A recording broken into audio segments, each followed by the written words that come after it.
গোকুলকে আগুন থেকে বাঁচিয়ে নিলি, কিন্তু এখানে তো সব নষ্ট হয়ে গেছে। দাদা, এবার ইন্দ্রদেবের পাল্লা।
করো করো, উল্লাস করো তোমরা। আমি খুবই প্রসন্ন আজ। আজ আমার কালের বিনাশ হতে চলেছে। করো করো, উল্লাস করো সবাই। মহারাজ, মহারাজ, ওই দেখো, শুভ সংবাদ চলে এসেছে। যাও যাও যাও যাও যাও। এবার আমায় অতি শীঘ্র বলো যে বৎসাসুর আমার কালকে কিভাবে বিনাশ করলো, কোথায় করলো, কখন করলো। মহারাজ, শীঘ্র, অতি শীঘ্র বলো আমাকে। হঠাৎ বৃষ্টি হওয়ায় গোকুলের ওই আগুন নিভে গেছে। আর আশ্চর্য ব্যাপার এটাই যে গোকুলের আশেপাশে কোথাও বৃষ্টি হয়নি। আর আমাদের দূতেরা পাখিদের দ্বারা সমাচার পাঠিয়েছে যে ওই বালক ওই বালক এখনো জীবিত। মহারাজ,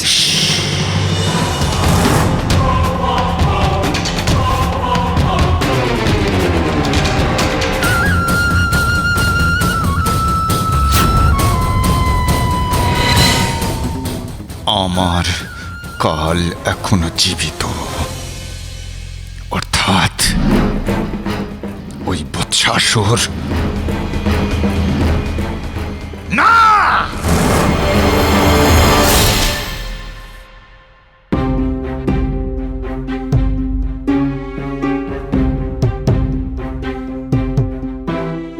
ভগবানের চরণে কোটি কোটি প্রণাম।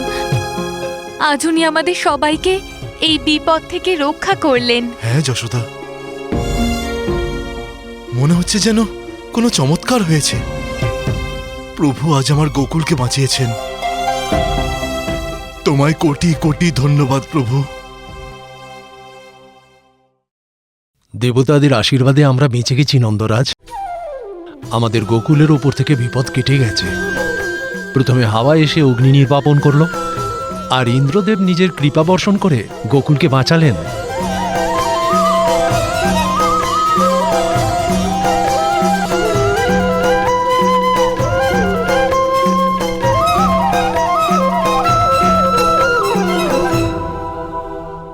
স্বামী, আমাদের কানাই কোথায়?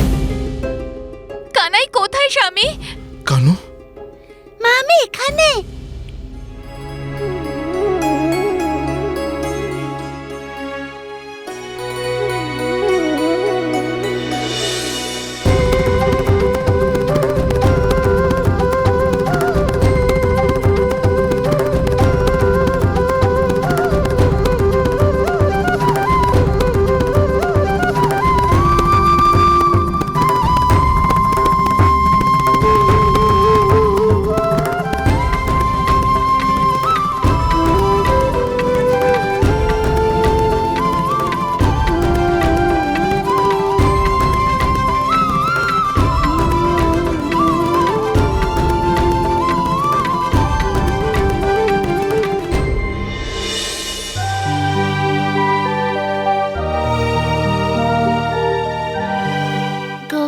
বেঁচে গেল।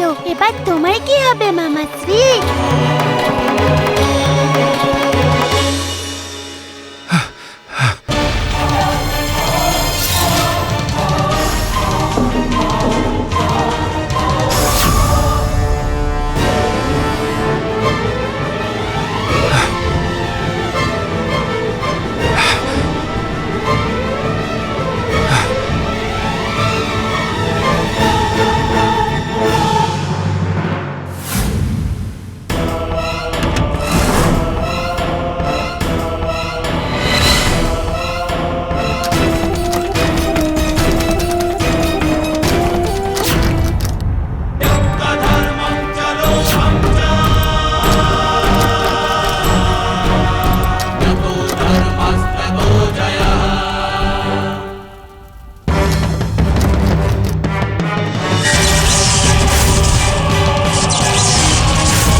হয়ে যাও। আমি ঈশ্বর, আমি কংস, ছাড়বো না। আমাকে ভয় দেখানোর কোনো চেষ্টা তুমি করো না। চলে যাও। না না না না না।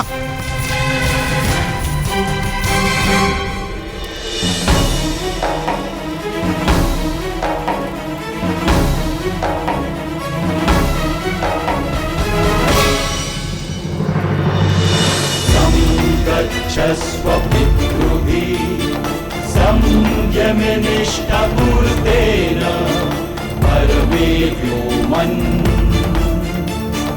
धिक्त्वा या भद्रं पुनरस्तमेहि सं গুরুদেব, আপনি মহাজ্ঞানী, মহাশক্তিশালী, দৈত্য মানবদের একমাত্র হিতৈষী, একমাত্র পথপ্রদর্শক গুরু শুক্রাচার্য, আমার প্রণাম গ্রহণ করুন।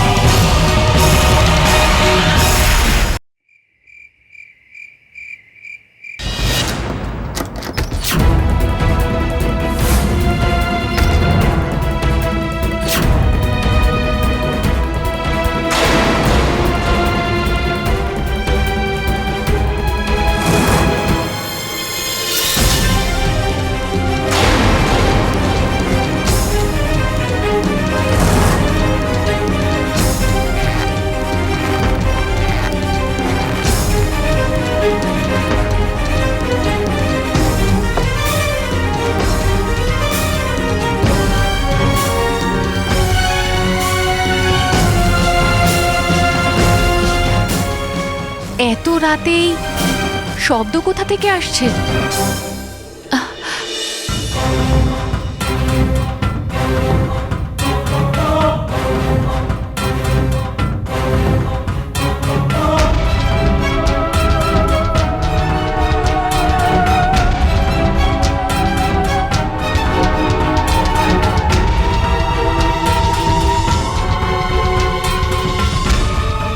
হে ভগবান,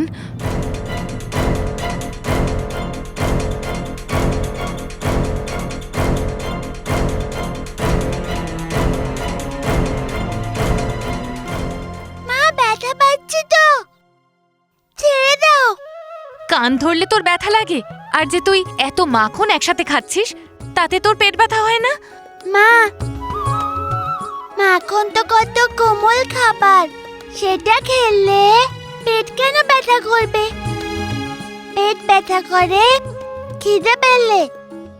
আচ্ছা, খিদে পেলে পেট ব্যথা করে তোর? অনেক হয়েছে, তুই বলতো তোর বাকি বন্ধুরা কোথায়? কোন বন্ধুদের কথা বলছো মা? কি? তার মানে এই পুরো মাখন তুই একাই খেয়েছিস? হ্যাঁ মা। আমি বিশ্বাস করি না কানু, এইটুকু তো তোর পেট, এত মাখন একসাথে কি করে খেতে পারিস? এত খিদে তোর কি করে পায়? আরে আমি রাক্ষসটাকে এইভাবে মারলাম না, সেই জন্য খিদে পেয়ে গেছে। দেখ কানু, আমার সামনে এসব মিথ্যে গল্প বানানো বন্ধ কর। আমি তোর মা, সব বুঝতে পারি। কি প্রমাণ করতে চাস তুই যে তুই কোনো অবতার?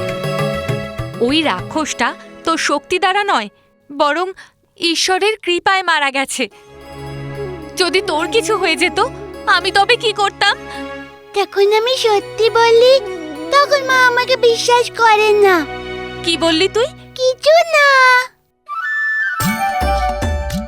খুব দুষ্টু হয়ে গেছিস তুই। এই মাখনের জ্বালায় তো আমি আর পারছি না।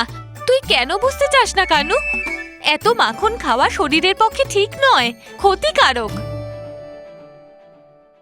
তুই আর মাখন খাবি না, বুঝেছিস? ঠিক আছে, নাও দেখো আমার মুখে,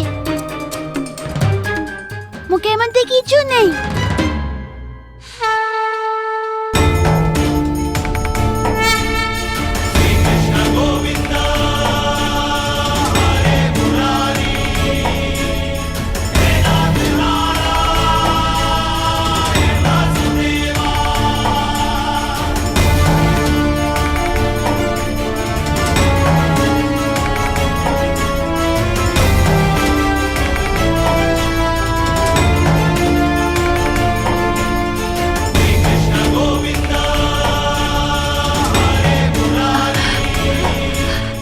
কানু,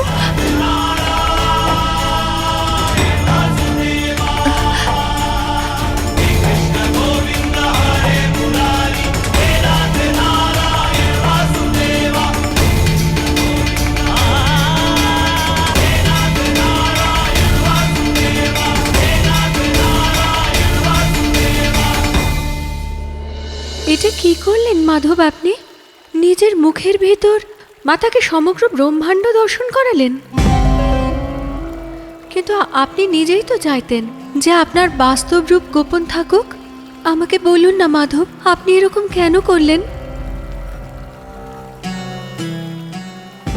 হ্যাঁ রুক্মিণী, আমি সর্বদাই নিজের মায়ের থেকে এই রহস্য লুকিয়ে রেখেছিলাম, কারণ আমি জানতাম যে যদি আমার মা আমার বাস্তব রূপের ব্যাপারে জেনে যায়, তখন আমাদের সম্পর্ক এক মা এবং সন্তানের নয়, এক ভক্ত আর ভগবানের হয়ে যাবে।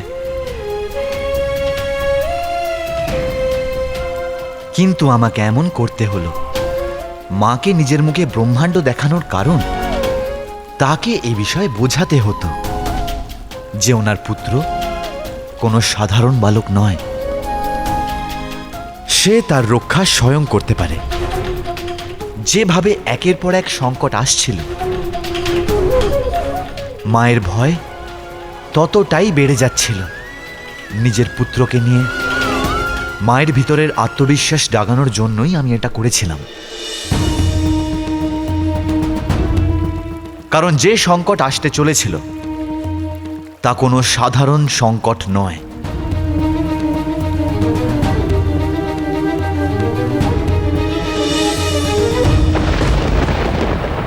অসুরদের গুরু শুক্রাচার্য কংসকে পাতালাসুরের ব্যাপারে বলল,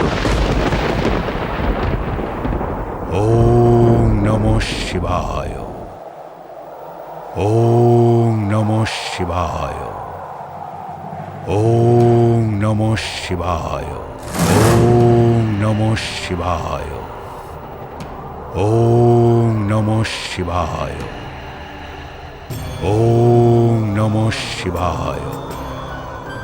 সূর্যদেবের সাথে যুদ্ধে লিপ্ত হওয়ার পর পাতালসুর এই অভিশাপ পেল যে সূর্যোদয় হওয়ার সঙ্গে সঙ্গে ও ভস্ম হয়ে যাবে।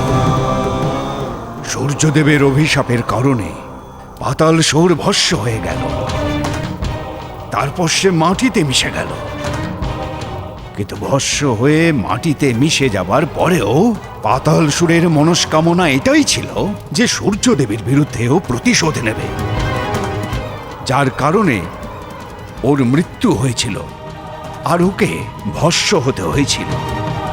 আর সেই কারণে পাতালসুর ভস্ম অবস্থায় সহস্র বছর ধরে শিবের তপস্যা করেছিল, আর নিজের ভক্তের মনোবাঞ্ছা পূরণের জন্য স্বয়ং শিবকে তার সামনে দর্শন দিতে হয়েছিল।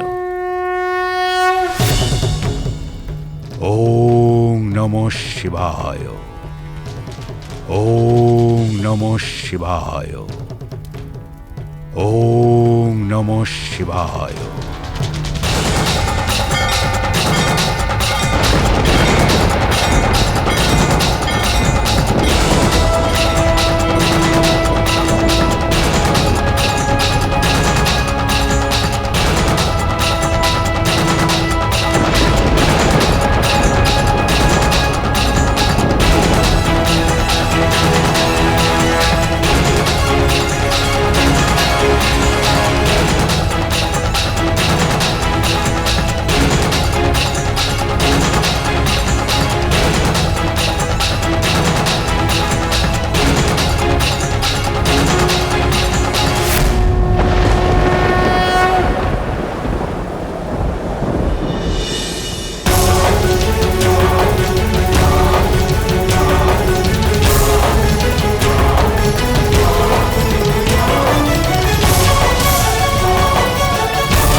ওম নমঃ শিবায়, ওম নমঃ শিবায়।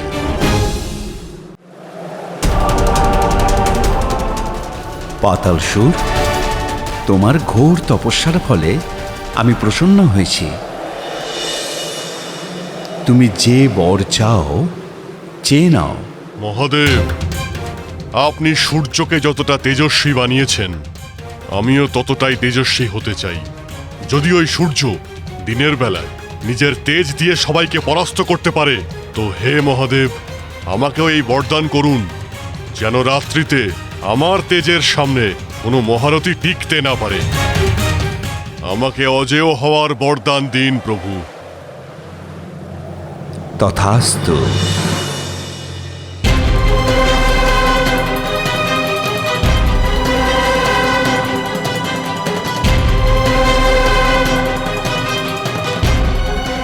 ওম নমঃ শিবায়। এখন মহাদেবের বরদান প্রাপ্ত হয়ে পাতালসুরের সমস্ত শক্তি আরো বেড়ে গেছে। না অস্ত্র, না শস্ত্র, না দেবতা, না মানব, না অসুর, না পিশাচ। রাত্রি ঘনিয়ে আসার সাথে সাথে পাতালসুরের সম্মুখে সবাই শক্তিহীন হয়ে পড়ে। রাত্রির সমস্ত অন্ধকারকে নিজের ভেতরে শুষে নেওয়া সেই মহা শক্তিশালী দৈত্যই তোমার শত্রুকে বিনাশ করবে কংস।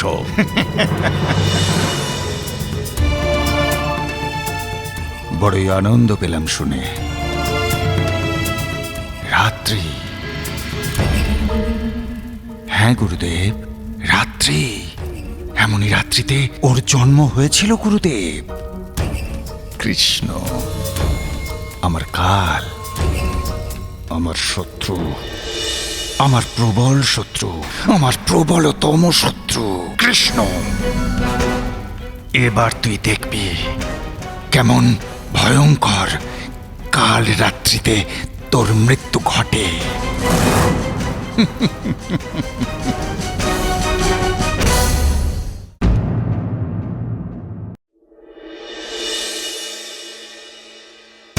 আমি শুধু চেয়ে চেয়ে দেখতেই লাগলাম।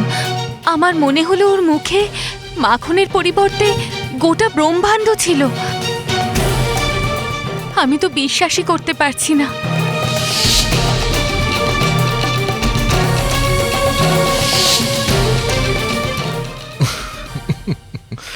যশোদা, প্রত্যেক মাই তার সন্তানের মধ্যে ভগবানকে দেখতে পান। আর এমনিতেও আমাদের কানুর উপরে তো ঈশ্বরের বিশেষ কৃপা আছে। এখন তো আমারও মনে হয় যে আমাদের কানুর জন্ম কোনো মহান উদ্দেশ্য সাধনের জন্য হয়েছে।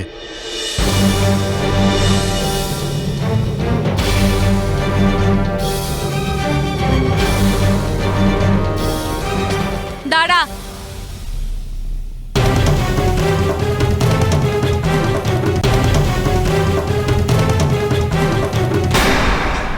কোথায় যাচ্ছিস তোরা দুজন? এখন কোথাও যাওয়ার দরকার নেই। কিন্তু মা। কোনো কিন্তু শুনবো না আমি। শুনলি না তুই? কোথাও বেরোবি না তোরা। মা, তুমি সব সময় বকাঝকা করো। আজ আমাদের বনে যাওয়া খুবই প্রয়োজন। আমি অবশ্যই যাব। আমাকে কারোর সাথে দেখা করতে হবে। কি কি বলছিস তুই? তোর ওখানে অবশ্যই যেতে হবে? কার সঙ্গে দেখা করতে? কৃষ্ণ, বলরাম, তোমরা দুজন বনে যেতে পারো, কিন্তু আমাকে কথা দাও যে তোমরা দুজন নিরাপদে বাড়ি ফিরে আসবে। হ্যাঁ বাবা, আমরা কথা দিচ্ছি। মা, আমার জন্য মাখন প্রস্তুত করে রেখো। আমি ফিরে তোমার হাতে মাখন খাবো।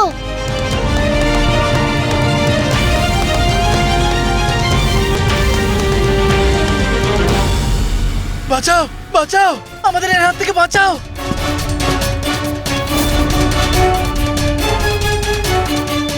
বাঁচাও, বাঁচাও,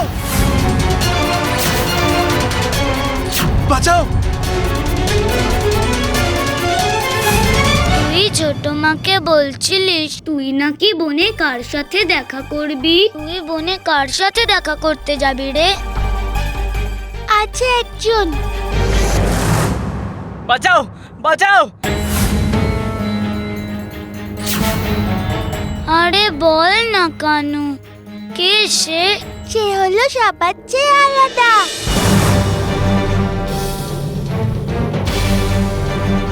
বাঁচাও!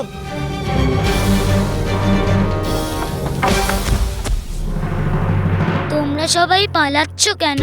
বাঁচাও আমাকে, বাঁচাও!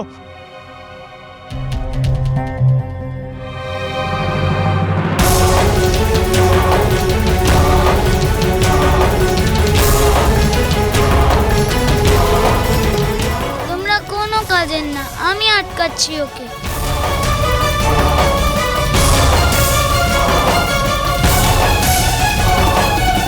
আহ! আহ! আহ! ওর গায়ে তো বিচুটি পাতা লেগে আছে।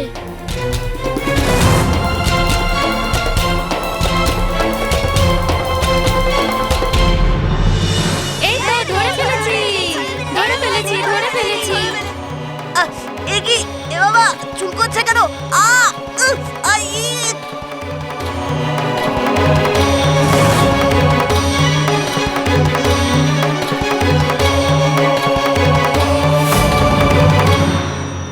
এবারে কোথায় পালাবে?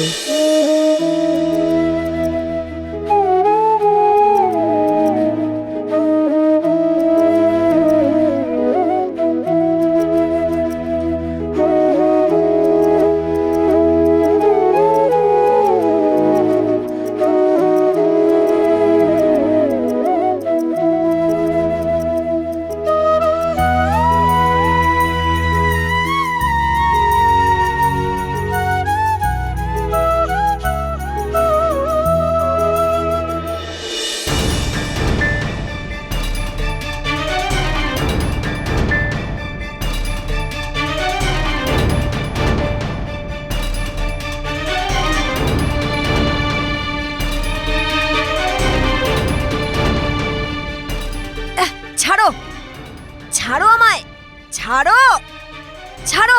ভয় পেও না।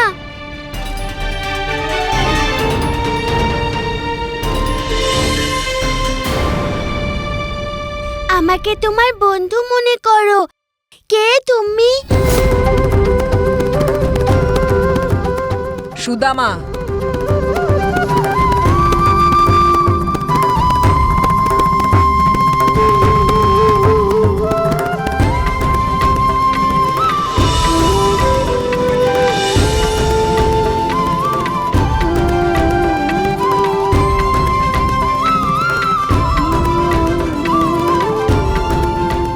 ওদের কেন ভয় দেখাচ্ছিলে? আর নয়তো কি, কেউ বিচুটি পাতা গায়ে লাগিয়ে ভয় দেখায়? কি করতাম? আমি এসব এজন্য করেছি কারণ ওরা আমার বাছুর নিয়ে যাচ্ছিল। আরে আমার বাছুর! ছাড়ো, ছাড়ো আমায়, ছাড়ো আমায়, ছাড়ো! আমার বাছুর ছাড়ো! তোমার বাছুর? হ্যাঁ, আমার বাছুরদের ওই দুষ্টের হাত থেকে বাঁচানোর জন্য আমি এসব করেছি। ধনপতির কুনজর আছে আমার বাছুরদের ওপর। আমার মা গেছে ধনপতির সাথে কথা বলতে, কিন্তু ওই দুষ্ট আমার বাছুরদের চুরি করার জন্য নিজের সেবকদের পাঠিয়েছে। তাই তো আমি এসব করছিলাম, কিন্তু তোমাদের জন্যই আমার চেষ্টা ব্যর্থ হলো। তোমাদের জন্যই ওরা আমার বাছুরদের নিয়ে গেল। এবার তোমরাই ওদের ফিরিয়ে দেবে।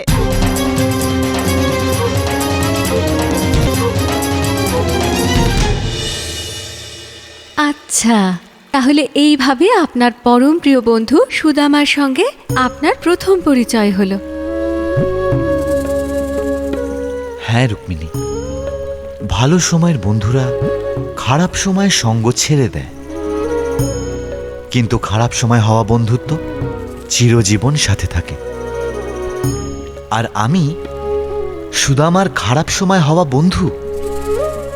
অশ্রু আর কষ্টে জর্জরিত যে সম্পর্ক, অনুভূতিরা অনেক প্রকট হয় রুক্মিণী, যা হৃদয়কে একে অপরের সঙ্গে এমন ভাবে বেঁধে দেয় যা কখনো আলাদা হয় না। আমি মানছি, আর এটাও মানতে হবে যে আপনার বন্ধু সুদামা ছোটবেলায় আপনার থেকে কম দুষ্টু ছিল না। একা একাই ধনপতির মুখোমুখি হতে চলল। আর আর আজকের সুদামাকে দেখে কেউ এটা ভাবতেও পারবে না যে সে ছোটবেলায় এত সাহসী ছিল। সময় রুক্মিণী, সময়। এটা সময় ছাড়া আর কি, যা সাধারণ মানুষকেও সাহসী করে তোলে। আর এই সময় কখনো তাকে ভীরু আর কাপুরুষও করে দেয়। সময়ই আমার দুষ্টু বন্ধুকে নিরুপায় পিতা আর কাপুরুষ স্বামী করে তুলেছে। আর সেই সময় তাকে সেই সব কিছু দিয়ে দিয়েছে যার সে যোগ্য ছিল। কিন্তু এটা বলুন মাধব, যে ধনপতির লাঠিয়ালেরা সুদামার বাছুরদের ছিনিয়ে নিয়ে গিয়েছিল কেন? যখন মনুষ্য লোভের ফাঁদে আবদ্ধ হয়ে যায়, তখন সর্বপ্রথম অন্যদের অধিকার কেড়ে নেওয়ার চেষ্টা করে, আর ধীরে ধীরে এক অত্যাচারীতে পরিণত হয়। আর এটাই ধনপতির সাথে হয়েছিল। আর এবার সময় এসে গেছে যে ধনপতিকে তার কর্মের ফল ভোগ করানোর।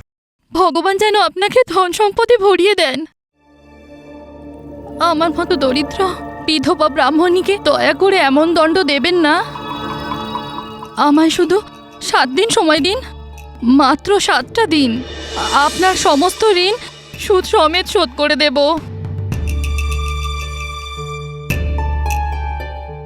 আরে না না না না না, সময় চেয়ে লজ্জা দেবেন না। আমার পুঁজি আমার ফেরত চাই, তাও আজকের মধ্যে। আজকের মধ্যে? না না না, আমি কি করে ব্যবস্থা করব? ধনপতি মশাই, 7 দিন না হোক 4টে দিন দিন, আপনার সমস্ত ঋণ শোধ করে দেব। একবার উত্তর দেওয়ার পরেও যদি পুনরায় আমায় কেউ প্রশ্ন করে বিরক্ত করে, তাহলে আমি তাকে উত্তর দিই ঠিক এইভাবে। চল।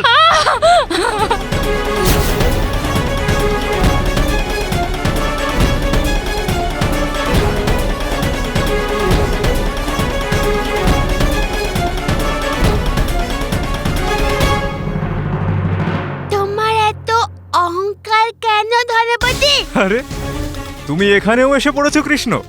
হ্যাঁ, তোমার ব্যাপারে অনেক কিছু শুনেছি আমি। তোমায় আমি মন থেকে স্বাগত জানাচ্ছি। কিন্তু শুনেছি নাকি তুমি সমগ্র গোকুলের মাখন চুরি করে খেয়ে নাও। এটা কি সত্যি?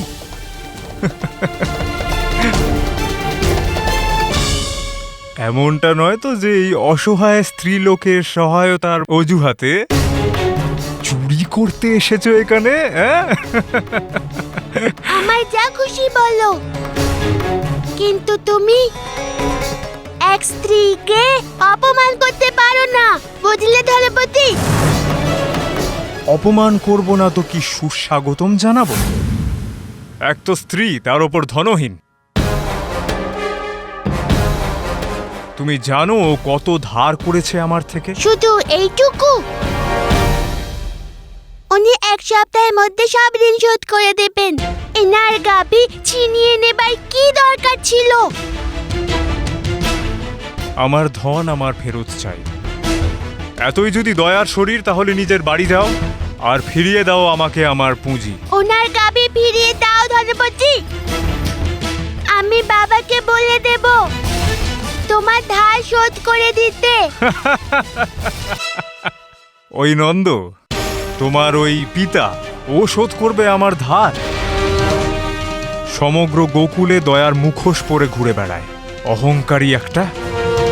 লোক ঠকায়। ও যদি সমগ্র গোকুল কেউ নিয়ে আসে, তাও আমি বাছুর ফিরিয়ে দেব না।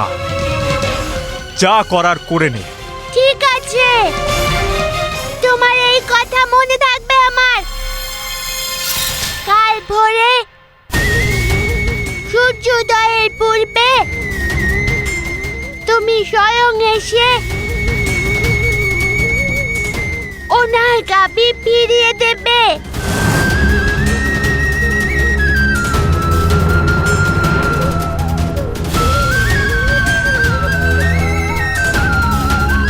শান্ত হও মা।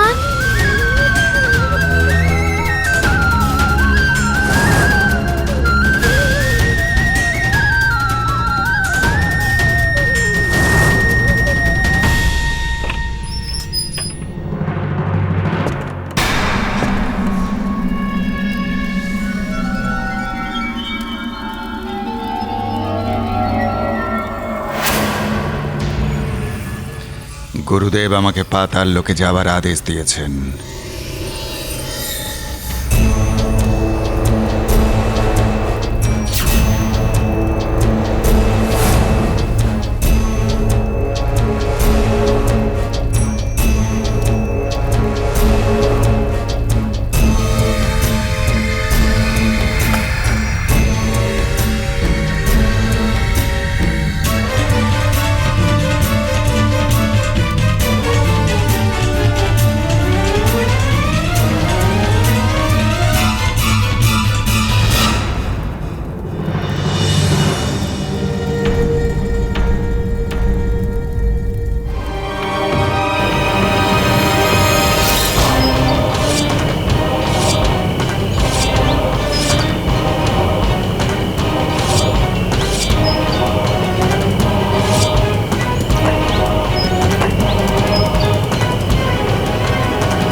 কে তুমি? কে তুমি যে পাতাল সুরের ঘুম ভাঙিয়েছ? কার এত বড় দুঃসাহস যে আমাকে জাগালে? তোমার পরিচয় দাও। পরিচয়? আমি মথুরাধিপতি কংস। আর তাছাড়া সাহস, দুঃসাহস, সামর্থ্য, শক্তি, যুক্তি, চক্রান্ত, ষড়যন্ত্র এই সব কিছুই আমার অধীনে। আমায় কেন জাগিয়েছ? আমি তোমার সঙ্গে মিত্রতা করতে চাই। কথায় আছে না, শত্রু শত্রু মিত্র হয়।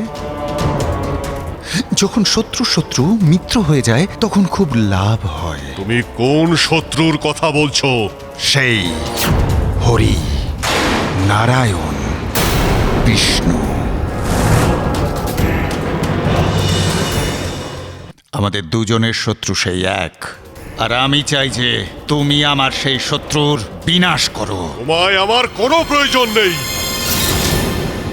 আমি স্বয়ং নিজের শত্রুদের বিনাশ করতে পারি। যদি তুমি বন্ধু হতে চাও, আগে বল প্রয়োগ করে আমাকে জয় করো।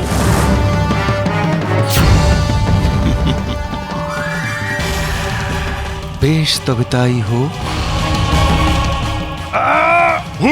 দাঁড়াও।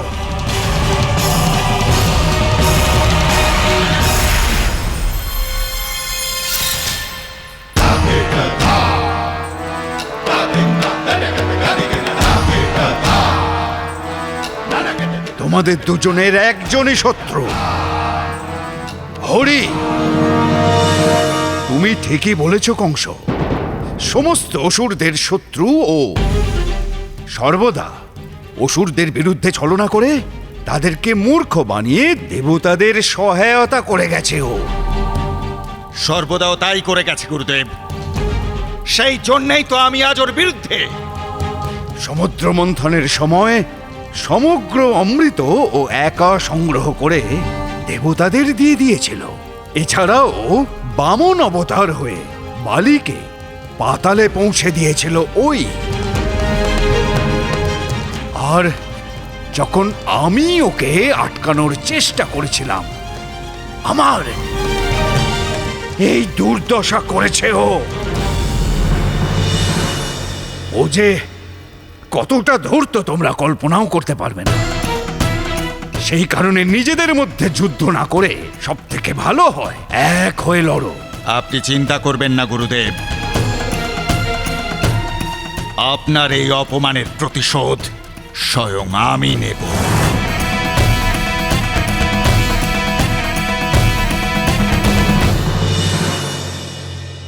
পরিকল্পনা পুত্র? তুই এসব কি বলছিস? আমি কিছুই বুঝতে পারছি না। ধনপতির ওপর কারো কোনো পরিকল্পনা চলে না বাবা। ও খুবই চালাক আর শক্তিশালী মানুষ। কিন্তু এই বাছুরগুলো তো আমাদের জীবিকার একমাত্র উৎস মা। কেউ যদি আমাদের বাছুর কেড়ে নেয়, আমি শান্ত হয়ে থাকতে পারবো না। তো কি করব বল বাবা? এই ঋণ কি করে শোধ করব? তোর বাবার চিকিৎসার জন্য ধনপতির থেকে ধার নিয়েছিলাম। উনি তো পরলোক গমন করলেন, কিন্তু ওনার ঋণ তো আমাদেরই শোধ করতে হবে। তার উপরে ধনপতি সেই ঋণের ওপরে চড়া সুদও লাগিয়েছে। আমার জন্য তো দুবেলার আহার জোগাড় করাটাই এখন অনেক কঠিন রে বাবা। এত বড় ঋণ কি করে শোধ করি?